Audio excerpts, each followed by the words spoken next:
Boa noite, gente, boa noite. Então, hoje aqui mais um encontro do nosso clube de leitura.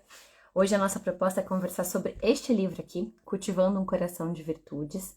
Ele é um livro relativamente curto, embora ele tenha 250 páginas, são apenas 6 capítulos. E hoje a nossa ideia é falar sobre os 3 primeiros e na semana que vem, então, falar sobre os 3 últimos. Então, a ideia sempre do encontro é separar metade do livro nessa semana, metade na semana que vem. Lembrando que na semana que vem, depois do carnaval, né? Eu estarei aqui falando sobre ele com a Paula. Teremos uma convidada para discutir. Paula é escritora, ela é quem escreveu as histórias do Túlio. Ela é editora, né? Responsável pela editora Gadel, então vai ser um prazer estar aqui com ela discutindo o final desse livro. Mas vamos então ao nosso tema. Qual que é a proposta do Cultivando um Coração de Virtudes? Ele vai falar sobre a importância do imaginário infantil e ele vai falar sobre a importância das histórias na educação moral da criança. Então, esse é o objetivo do livro. E ele vai trazer pra gente alguns exemplos de como a gente pode fazer isso utilizando algumas histórias comuns, contos de fadas, Pinóquio, Pequena Sereia e tudo mais. Só que antes de eu falar sobre isso, eu senti necessidade de trazer alguns conceitos. Porque o livro já parte do pressuposto de que você já sabe o que é imaginário infantil, que você já sabe qual é a importância disso. Então, eu achei que valia a pena, antes da gente ingressar no livro, falar um pouquinho sobre esses assuntos, sobre esses temas. E para isso eu usei 2 bibliografias, eu já vou deixar aqui. Esse aqui, A Imaginação Educada. Essa é a nova versão, né? Tem uma versão anterior a ela. E também esse livro aqui do C.S. Lewis sobre histórias, né? Então, um pouco do que vocês vão me ouvir falar nesse momento inicial tem muito mais a ver com esses 2 livros aqui do que com o nosso livro propriamente dito. Por quê? Porque a nossa ideia é entender, então, o que é imaginário. Tanta gente hoje em dia fala sobre imaginário, tanta gente falando coisas muito interessantes sobre imaginário, mas você sabe o que é imaginário? Então, como uma boa pesquisadora da educação clássica, a gente tem que partir da definição. Qual é a definição de imaginário? Eu fui lá no dicionário pegar a definição. Entre outras que a gente encontra lá, a gente encontra tudo que pertence à imaginação. É uma das definições. E a outra é conjunto de símbolos e mitos de um grupo de pessoas em uma época.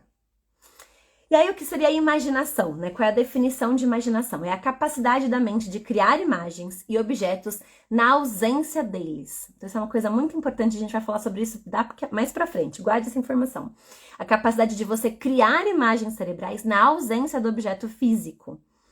E a outra definição de imaginação, que é muito pertinente ao nosso assunto de hoje, é a capacidade de criar, inventar, combinar ideias e imagens. Então, isso é o imaginário, isso é imaginação.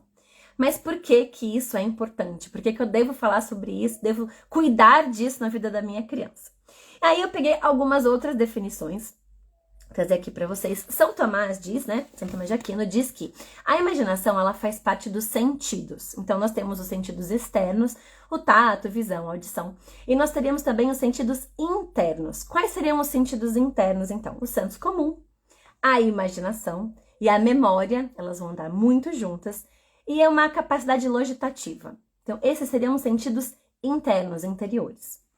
E Platão vai falar sobre a imaginação como sendo o início da inteligência. A imaginação seria, para Platão, o primeiro passo para a inteligência.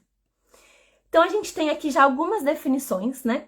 Imaginação como sendo a capacidade de criar imagens e objetos na ausência deles, a capacidade de criar, inventar e combinar ideias e imagens, ela sendo considerada como um dos sentidos interiores, por Tomás de Aquino, e é sendo considerada como o princípio da inteligência por Platão. Então, Platão entende que não é possível atingir o ápice da inteligência sem começar primeiro pela imaginação.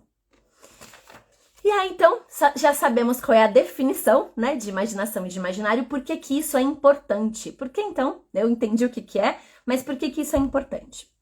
E aí a gente deve pensar num computador, né? A gente tem hoje aí a inteligência artificial, todo mundo usando e falando muito dela. E como é que a inteligência artificial funciona? Para que ela dê certo, para que ela funcione, você precisa alimentar uma base de dados. Quanto maior o número de informações essa base de dados tiver, maior o número de associações e de respostas essa inteligência artificial vai te dar. E isso funciona também com a criança. Quanto mais eu alimentar esta inteligência, esse imaginário com dados, com informações, com histórias, o maior número de relações entre esses fatos, o maior número de respostas essa criança será capaz de me dar. E isso é muito importante, porque nós não temos nenhuma ação, o ser humano não executa nenhuma ação sem antes ter passado pela sua imaginação. Você só executa algo que antes passou pela sua imaginação. Então, vamos pensar assim, na escolha da profissão, por exemplo. Você nunca vai escolher uma profissão que jamais passou pela sua cabeça, que você não tem conhecimento algum que ela existe. É impossível que você se decida a ser algo sem ter minimamente se imaginado naquele papel. Então a gente começa a entender um pouco mais da importância da imaginação. Todas as nossas ações antes, sejam elas boas ou ruins, passaram pelo nosso imaginário. Primeiro nós imaginamos, para depois nós agirmos. E as nossas ações, a quantidade e a qualidade das nossas ações, ela vai depender desse processamento imaginário que deve ter sido feito antes.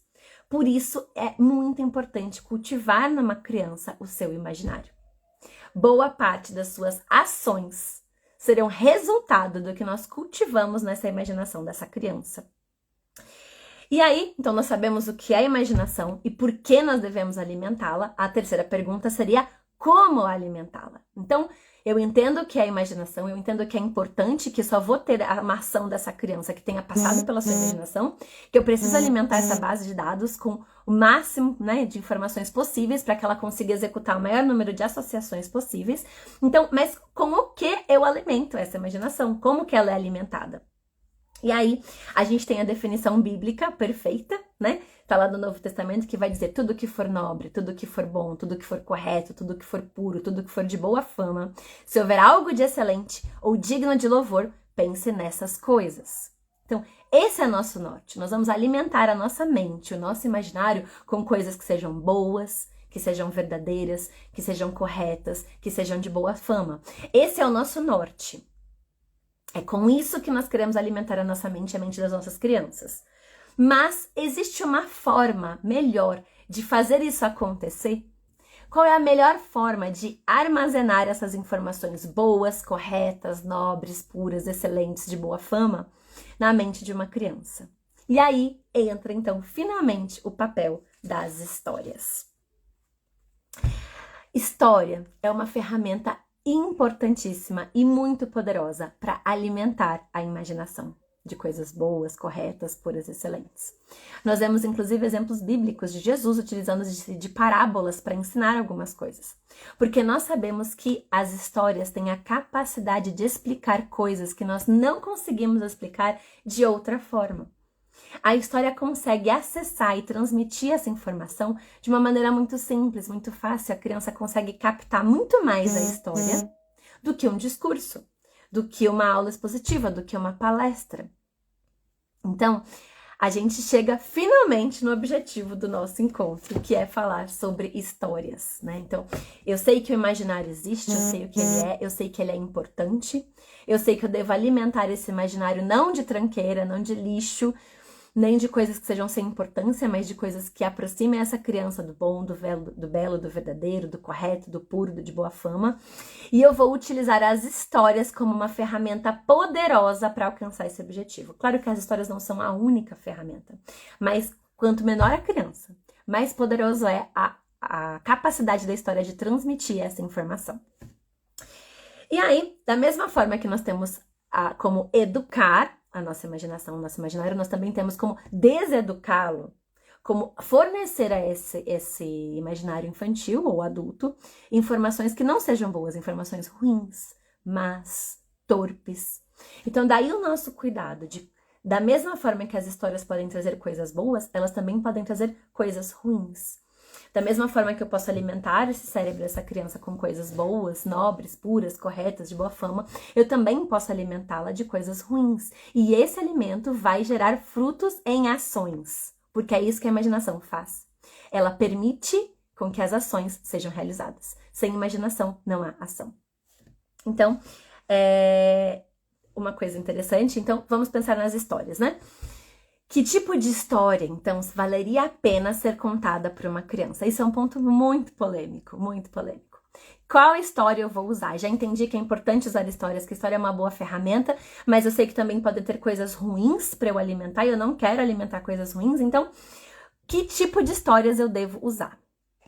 E aí, ele traz o autor do Educação Imaginada, ele vai trazer pra gente o seguinte: exceto Deus, né? E Deus é o único capaz de criar algo do nada. Do ex nihilo, né? Do latim, que ele é capaz de criar do nada. Não havia nada e Deus criou. Nós, seres humanos, nós não temos essa capacidade. Nós não somos capazes de criar do nada. Então ele vai dizer que toda a literatura mundial, nacional, tudo que foi escrito, ele foi escrito inspirado em uma história. Tudo que a gente tem publicado hoje em dia, ele não foi criado do nada, ele partiu de uma história principal.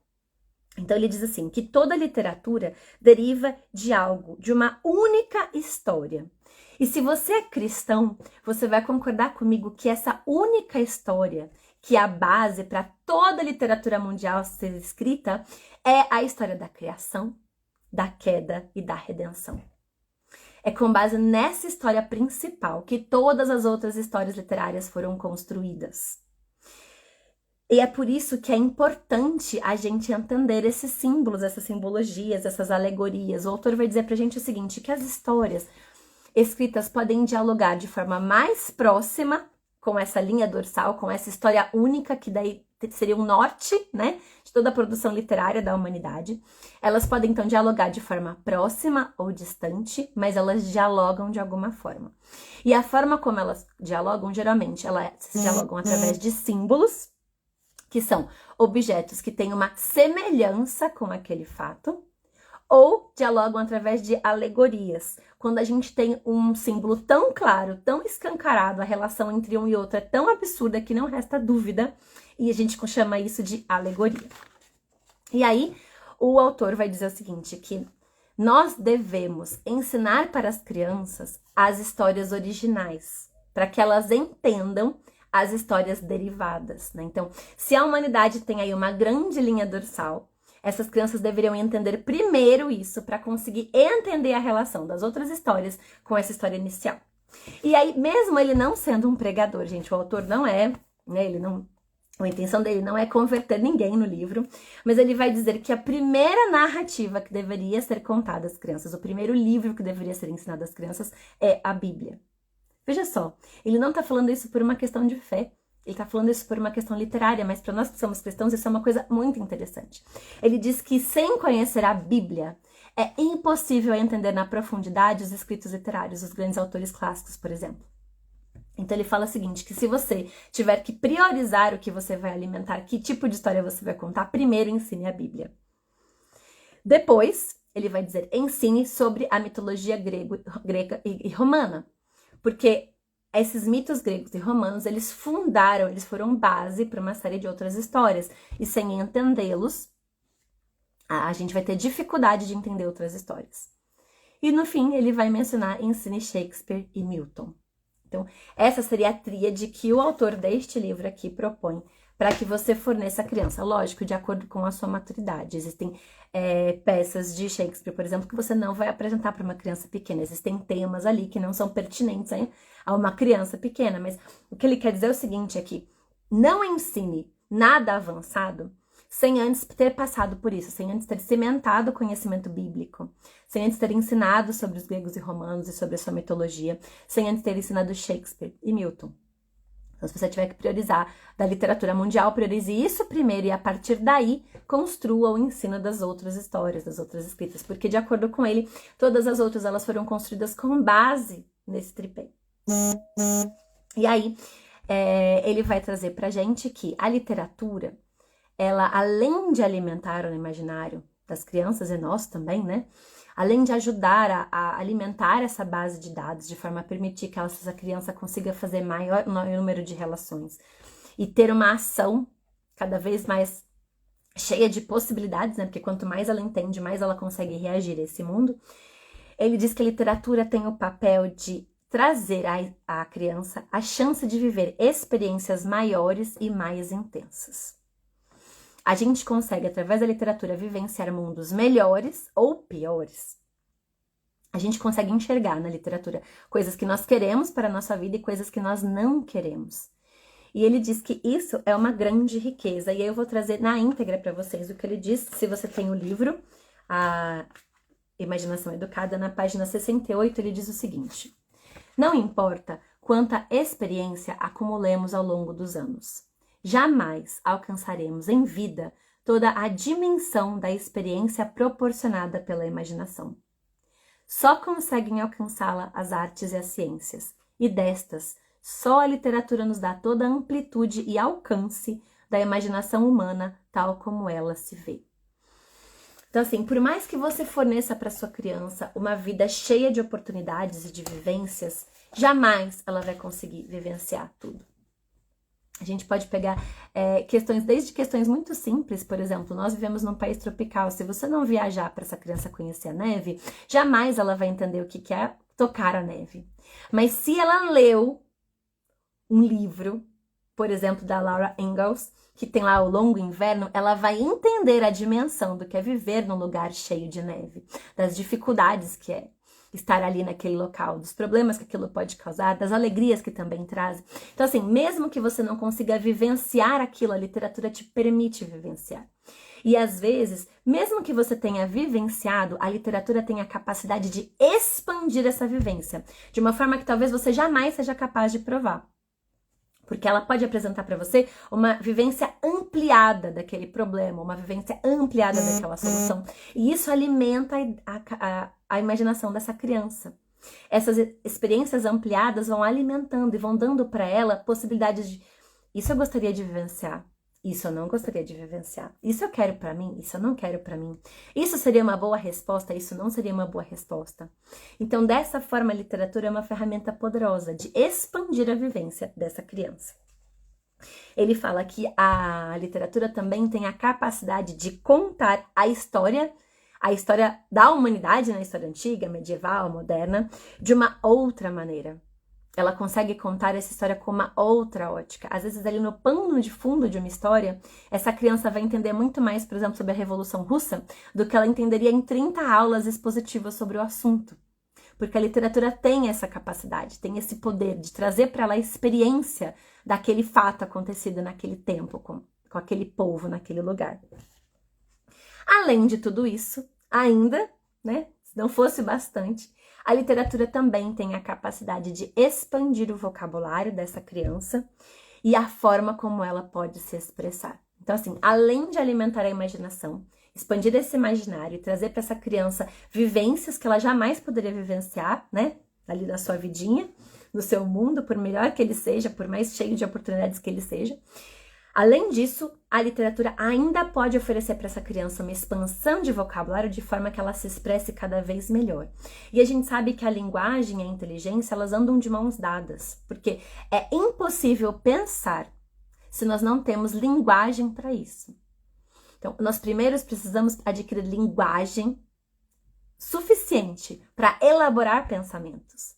O pensamento e a linguagem, eles caminham juntos. Por isso, quanto melhor for a linguagem, maior é a possibilidade de elaboração do pensamento dessa criança. Então, a linguagem, ela não é simplesmente uma questão de, ele vai ganhar vocabulário porque ele vai melhor na prova, ele vai ter uma vida acadêmica mais bem sucedida. Não. Ele vai ter a capacidade de raciocinar mais quanto maior linguagem ele adquirir, né? Com maior a capacidade linguística dessa criança.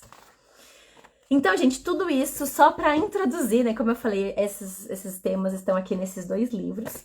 Para introduzir, então, e chegarmos finalmente ao livro de hoje, que é Cultivando um Coração de Virtudes. Por quê? O que ele vai dizer? Ele vai trazer o seguinte: sabendo que o imaginário é importante, sabendo o que nós devemos alimentar esse imaginário de coisas boas, sabendo que para alimentar esse imaginário é preciso utilizar-se de histórias, e que sejam boas histórias que, enfim, assim como ele menciona, né? A gente passa ali naquele tripé da Bíblia, dos clássicos gregos e romanos, de Shakespeare. Mas ele quer dizer o seguinte: a gente precisa utilizar-se de histórias para trabalhar a educação moral. E esse é o tópico desse livro, Cultivando um Coração de Virtudes. Como nós podemos utilizar-nos das histórias, dos contos de fadas para ajudar essas crianças na educação moral. E aí ele retoma aquilo que eu já falei, que ele diz que uma história é uma maneira de dizer algo que não poderia ser dito de outra forma.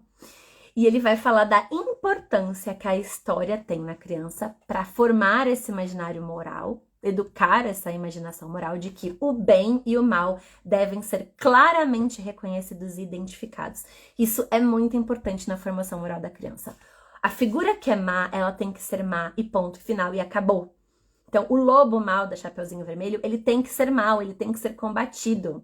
A gente não deve ter a inversão desses símbolos e desses valores, porque isso é muito prejudicial na formação da criança. A criança precisa crescer sabendo o que é bom, o que é mal, o que é verdadeiro, o que é mentira, o que é falso. E se a gente utiliza-se de histórias que não têm essa clareza, ou que trazem para a criança uma confusão nessas questões, isso pode ser muito prejudicial, porque eu quero que ela cresça entendendo o que é bom e o que é ruim, com essa separação que lhe cabe, de forma a conseguir formar a sua imaginação moral. Se eu trago para ela histórias onde o lobo, ele é bonzinho, eu vou trazer para essa criança uma confusão. Ora, o lobo uma hora é bom, uma hora é mal. Então, peraí, o mal é relativo? E isso é um perigo muito grande. O relativismo é uma coisa que a gente tem hoje em dia aos 4 cantos divulgados. Então, assim, não, veja bem, ele não é tão mal assim, né? Ele é mal porque ele teve um passado. Isso a gente vê demais hoje no cinema, por exemplo. Pega a história de Malévola, né, que saiu mais recente. Não, veja bem, a Malévola até então, por anos, né, a humanidade contou esse conto de fada sendo a Malévola a bruxa má, ponto. Ela é má. Ela vai lá exercer o feitiço contra a Bela Adormecida e ela é má e ela deve ser combatida. Isso é claro no conto de fada original. Só que aí, o que a gente faz hoje em dia? A gente relativiza. Não, veja bem, a Malévola, ela é má porque, coitada, ela teve um passado de sofrimento, ela não foi amada, ela não foi bem aceita, então, olha só, ela, é como se ela não tivesse escolha. Tudo a levou a ser esse tipo de atitude, mas coitado da Malévola, a gente deve compreender. Então a gente deixa de ensinar essa criança que o mal deve ser combatido para dizer assim, não, a gente tem que compreender e acolher o mal. Malévola precisa ser acolhida. E isso a gente gera uma grande confusão no imaginário infantil. A Malévola é má, ela deve ser combatida, ponto final, e acabou. Essa criança está em formação moral. Ela ainda não tem ferramentas que nós temos para... A gente não vai ensinar para essa criança exceções, a gente vai ensinar para essa criança a regra. E é isso que o livro vai falar. Ele vai falar o tempo todo de que nós temos que ter cuidado com os símbolos que nós utilizamos. Aí é claro que a gente também não deve entrar assim numa neurose, né? Porque assim, nossa, mas aí então, será que isso é assim? Enfim, né? E a gente tem outros livros que falam sobre essa questão de inversão simbólica, por exemplo, o Duelo de Dragões, né? Um livro que vai falar sobre inversão simbólica. O livro não vai se propor a trazer os fatos negativos. Não é isso que o livro traz. Ele vai fazer o seguinte, ele vai dar para você fatos positivos, exemplos bons, exemplos positivos. E a partir desses exemplos, você se norteie para os outros. Então, a ideia dele não é fazer um manual de não faça isso, não faça isso. Não, pelo contrário, ele vai te ensinar a verdade, vai te dar um caminho e você siga por esse caminho reto, né? Não dando ali uma lista de coisas a se evitar. E aí ele vai dizer o seguinte, então, vamos voltar às definições. A ideia do livro é nos ajudar a fazer a educação moral dessa criança, se utilizando de histórias. A ferramenta, né, que ele vai trazer aqui, são as histórias e no livro, e especificamente os contos de fadas. E aí, então, a gente precisa entender o que é moral, né? Já que eu vou falar de educação moral, de imaginação moral, precisa entender o que é moral. E ele vai falar o seguinte, o que é, de acordo com o dicionário, mais uma vez, vamos lá para a definição, virtude é uma qualidade moral que está de acordo com os princípios do bem. Então, isso é virtude. Virtude é uma qualidade que está de acordo com o que é correto e desejável, certo? E aí o autor diz o seguinte, tem mais uma definição, essas eu tirei do dicionário, né? Então, virtude é o que está de acordo com os princípios do bem, é o que está de acordo com o que é correto e desejável, ou seja, há um correto, não é relativo, a verdade não é relativo, o que é certo não é relativo, há um correto. A gente não pode relativizar esses termos e esses valores. E o autor vai trazer a definição de virtude como sendo o uso da liberdade de maneira moralmente responsável, de forma que definam o caráter. Então, para ele, isso é moral. Então, a educação moral seria usar essa liberdade que nós temos de escolha das nossas ações de maneira responsável, definindo um caráter de acordo com os princípios do bem. Então, isso aqui é virtude de acordo com o autor. E ele vai dizer o seguinte, que para fazer a educação desse imaginário moral, a instrução meramente pura, ela é insuficiente. Porque, como eu falei anteriormente, dar uma palestra para uma criança, ainda mais se for uma criança pequena, é insuficiente. Isso não vai alcançá-la, tanto quanto alcançaria uma história. E é por isso que ele diz que o ensino da educação moral, ele deve ser convincente, atraente e imaginativo. Então, se eu quero educar a moral dessa criança, o meu ensino deve ser convincente, atraente e imaginativo. E o que há de mais atraente quanto à forma para uma criança do que contar histórias, do que trazer para ela contos de fadas. E a gente tem que entender que os contos de fadas, eles funcionaram durante anos trabalhando na educação do imaginário das crianças. A gente teve anos e anos e anos pelos quais essas crianças foram educadas ouvindo essas histórias, né? E essas histórias eram contadas muitas vezes de forma oral. E elas tinham um papel social muito grande, né? Naqueles povoados, naquelas civilizações, naquelas localidades. E os contos de fadas, eles traziam para essas crianças vários pontos interessantes sobre os quais o autor vai se debruçar. O primeiro é apresentar para essa criança que existe a possibilidade de outros mundos, né? Porque o conto de fada acontece no mundo fantástico, ele não acontece no mundo real. A gente não tem fadas, elfos aparecendo, bruxas. Então, como ele acontece em outro mundo, ele dá para essa criança a chance de verificar as ações que podem gerar sucesso ou fracasso sem assumir nenhum risco.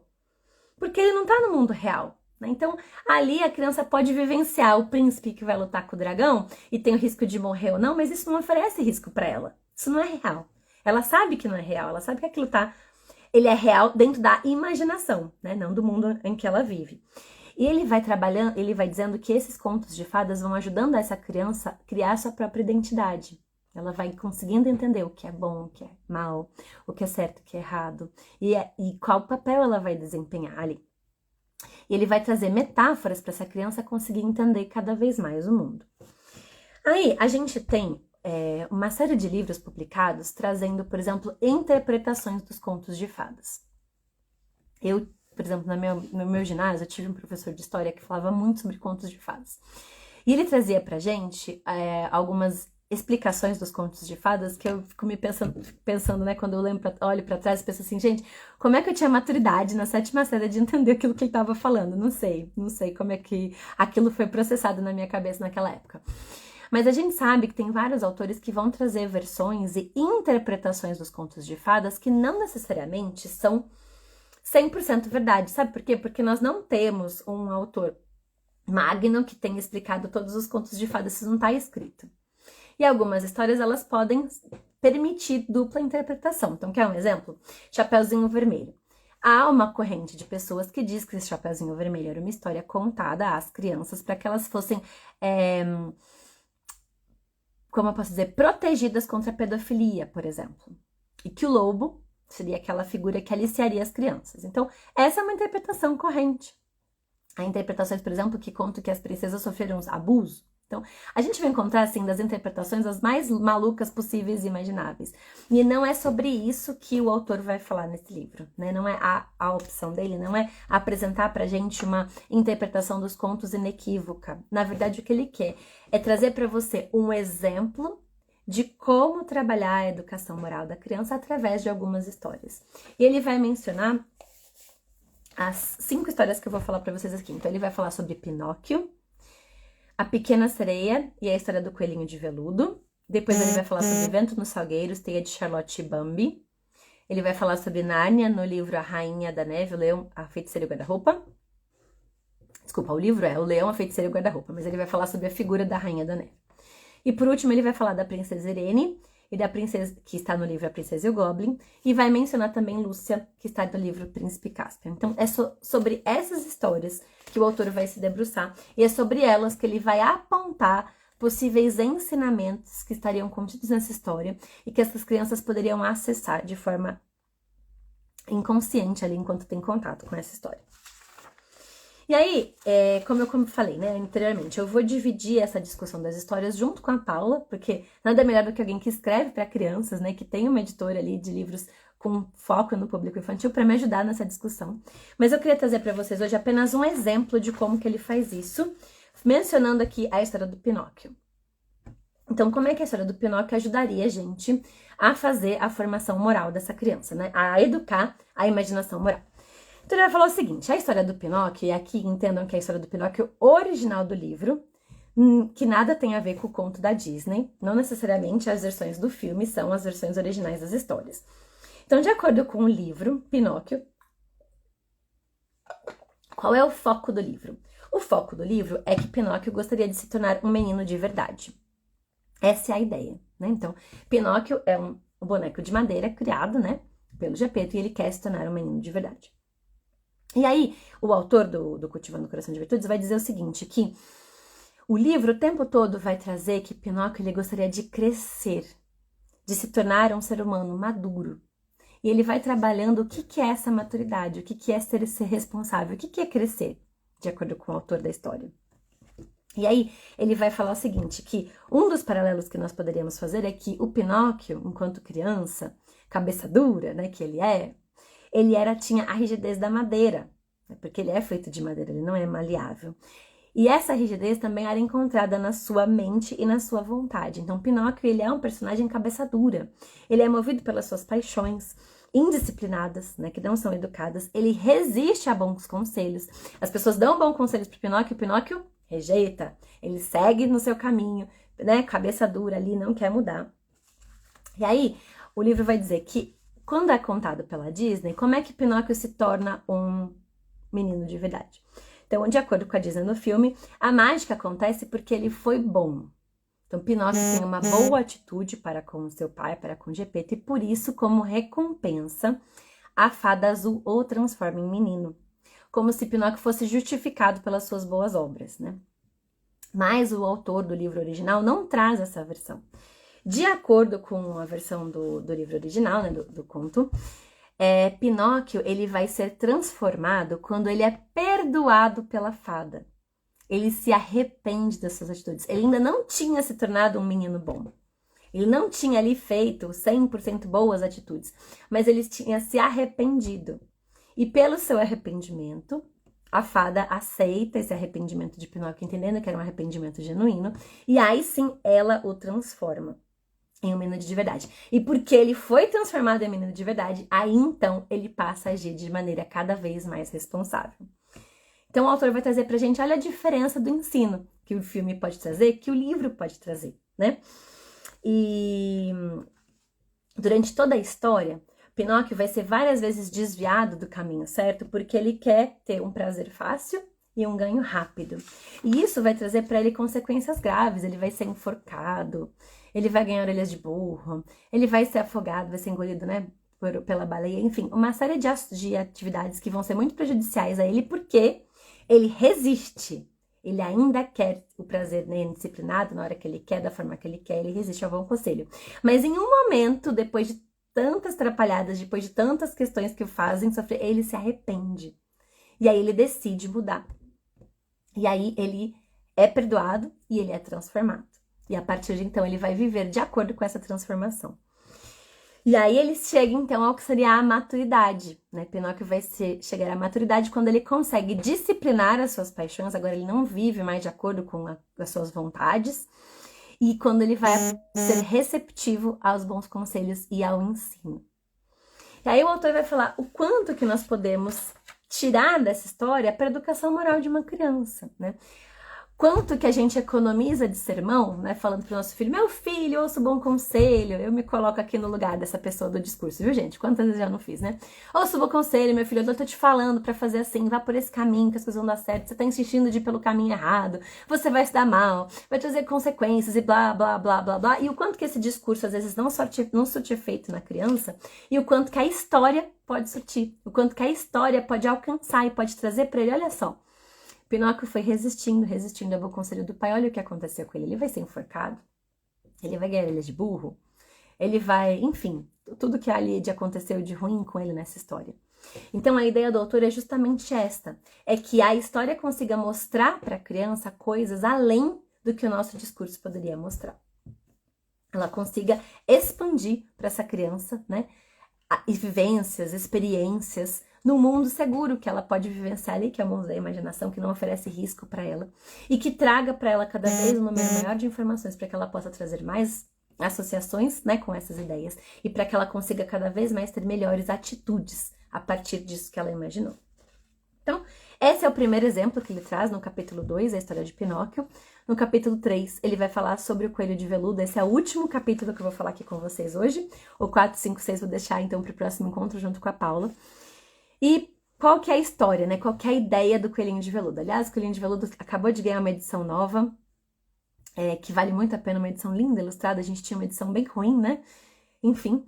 E se você não conhece a história, né, só para você entender qual que é a história do coelhinho de veludo. Ele é um coelhinho de pelúcia, que ele é de um menininho, e ele fica ali no quarto de brinquedos, com outros brinquedos, e tem um brinquedo muito experiente, que é um cavalinho. E ele o tempo todo conversa com esse cavalinho, dizendo assim, olha, eu queria muito ser um brinquedo de verdade, o que que eu faço para ser de verdade? A ânsia do coelhinho de veludo é que ele quer ser de verdade, né? E aí o cavalinho vai falando para ele e vai ensinando para ele que a gente só se torna de verdade, a gente só se torna real quando nós amamos e somos amados. Então, de acordo com o livro, eu vou até pegar aqui na página 87, que ele transcreve o que diz a história. Aqui, 87. Então, de verdade? O que é de verdade? Perguntou o coelho certo dia, quando eles estavam deitados perto do cercado do quarto. De verdade é quando você tem um botão e coisas que fazem barulho dentro de você? Então, o coelhinho sempre se tem assim, de verdade são aqueles brinquedos eletrônicos que se mexem, que se fazem barulho e tal. E o cavalo fala, não, de verdade não é como você é feito, disse o cavalinho. É uma coisa que acontece. Quando uma criança ama você por muito, muito tempo, não só para brincar, mas ama mesmo você, aí você se torna de verdade.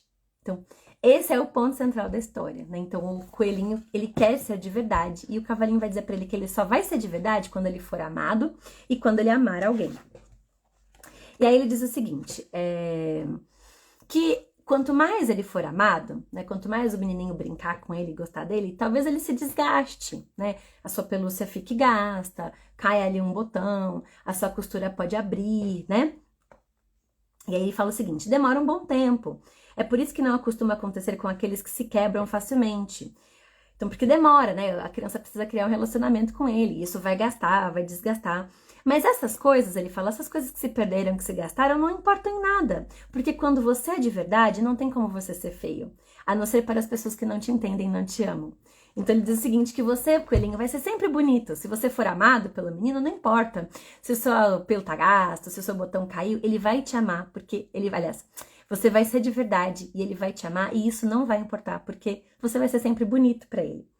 E aí, seguindo um pouquinho mais na história do coelhinho de veludo, página 92, ele diz o seguinte, mas do que adianta ser amado e perder a beleza e virar de verdade, tudo acabar assim, né? Porque em um momento da história, o menininho vai adoecer, ele vai ter escarlatina, ele já gostava demais do coelhinho, o coelhinho era o brinquedo que ele mais amava, então ele adoece e ele fica com o coelhinho o tempo todo com ele.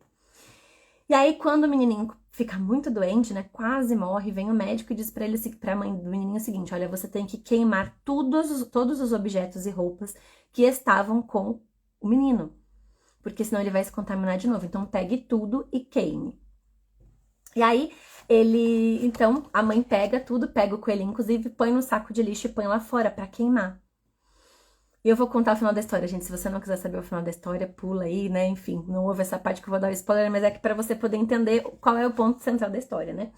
E aí o coelhinho tá lá no jardim, ele consegue sair do saco de lixo, e aí essa reflexão dele, puxa vida, depois de tudo isso, eu tô todo feio, rasgado, porque eu fui amado, eu vou acabar assim no lixo, queimado, né?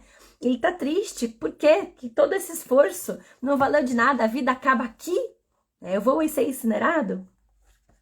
E aí aparece uma fada mágica. E a fada vai falar pra ele, você era de verdade para o menino porque ele te amava. E agora você vai ser de verdade para o mundo todo. E aí o coelhinho vai se transformar em um coelho de verdade. E aí ele fala o quanto que essa história pode trabalhar no coração da criança a questão do amor, do serviço, do desgaste, né? O quanto que às vezes a gente abre mão em prol de amar alguém. E ele vai falar sobre essa questão de que Quando nós estamos amando o que é certo, né? Nós temos um foco na eternidade. Então as coisas não acabam agora. Ele não vai morrer queimado, porque ele agora não pode mais conviver com o menininho. Mas não, ele vai ser transformado pela fada em um coelho de verdade. Então, ele diz o quanto que a gente consegue ensinar isso para essa criança através desse conto, dessa história, do que a gente conseguiria milhões de explicações e desenhos e esboços e palestras. Talvez a gente nunca conseguiria trazer de forma assertiva para que essa criança entenda esse conceito. Né? Que não importa que ele tenha aberto mão de uma série de coisas e esteja desgastado, o roto, ele é amado pelo menino e o menino vai gostar dele mesmo assim. Então, a ideia do autor é justamente essa, é ir apontando nessas histórias que eu mencionei, formas pelas quais a gente pode ajudar essa criança na educação da sua imaginação. Agora, eu não posso dizer para vocês que eu concorde 100% com todos os apontamentos, com todas as correlações que o autor faz. Então, eu vou dar para vocês aqui o exemplo de uma correlação que eu discordo. E aí, por isso que eu acho que a gente deve ler, né, todo mundo junto, e julgar o que é bom, né? Porque ele vai dizer o seguinte, deixa eu pegar aqui a página. Na página 49, né, ele diz o seguinte, que a vida moral exige que sejamos virtuosos. Até aí, ok, né? A vida moral exige que sejamos virtuosos. E as virtudes não são apenas o equivalente moral das técnicas de boa navegação. As virtudes são o caminho e o fim da bondade e da felicidade.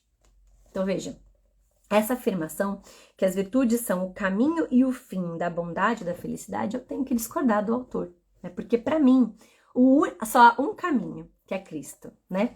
E é Deus que nos fornece o caminho, que é através do amor de Deus que nós podemos ser bons, né? É dom de Deus, nós seremos bons pelos nossos próprios esforços. E nós não somos felizes por causa dos nossos próprios esforços. Então, veja, o autor, ele é cristão, ele tem uma cosmovisão cristã, e grande parte das correlações que ele vai apontar entre os personagens são correlações muito boas. Mas ainda assim, a gente deve ler sempre, né? Com o nosso olhar e ali com cuidado. Talvez algumas coisas eu particularmente não concorde 100%. Trouxe aqui para vocês algumas correlações que eu achei muito positivas, mas essa, por exemplo, eu tenho que dizer que eu discordo. Eu discordo que a virtude seja o caminho, né? Para mim, o caminho é Cristo. É Deus quem nos capacita, né? A Bíblia diz que se nós queremos fazer alguma coisa boa é porque Deus operou em nós. Deus opera o querer e o realizar. Então, não é que nós somos virtuosos pela nossa própria vontade, nós somos virtuosos porque Deus nos capacita. Então, em algum outro ponto, e aí eu vou discutir um pouco mais sobre isso junto com a Paula no próximo encontro. O livro talvez traga aí alguma divergência, mas ele aponta bons caminhos e ele aponta boas histórias. Então ele vai falar sobre essa questão do Pinóquio, ele vai falar sobre essa questão do coelhinho de veludo, a Pequena Sereia, depois ele vai mencionar Nárnia e todos os outros. Então essa é a ideia do livro. É a ideia de que a gente possa utilizar contos de fadas para a educação moral das crianças. E aí eu vou encerrar por aqui, né? Aí acaba o capítulo 3, deixa os próximos. Queria ver se alguém tiver alguma pergunta, quiser perguntar, enfim, aproveite, né? Eu, como eu falei no início, vou concluir essa discussão junto com a Paula na próxima data, na semana que vem. E vou deixar disponível, hoje à noite, se tudo der certo, a lista dos próximos livros que a gente vai discutir nesse formato. Sempre a discussão de um livro por mês e por meio de 2 encontros, né? 2 encontros com as lives. A gente está estudando a possibilidade de repente fazer um encontro por Zoom ou por Google Meet para poder conversar e bater papo. Algumas pessoas pediram, eu fiz lá a enquete, assim, a votação foi muito mais para que sim do que para que não. Então, estou estudando essa possibilidade, mas, enfim, essa é a nossa proposta, né? Se ninguém tiver nenhuma dúvida, então, ou algum comentário, eu encerro por aqui. Obrigada para quem esteve aqui comigo. Vai ficar gravada se tudo correr bem. E nós nos vemos, então, no próximo encontro junto com a Paula, da Editora Gadel, para discutir as próximas histórias. Tá bom, gente? Muito obrigada, um abraço e até mais.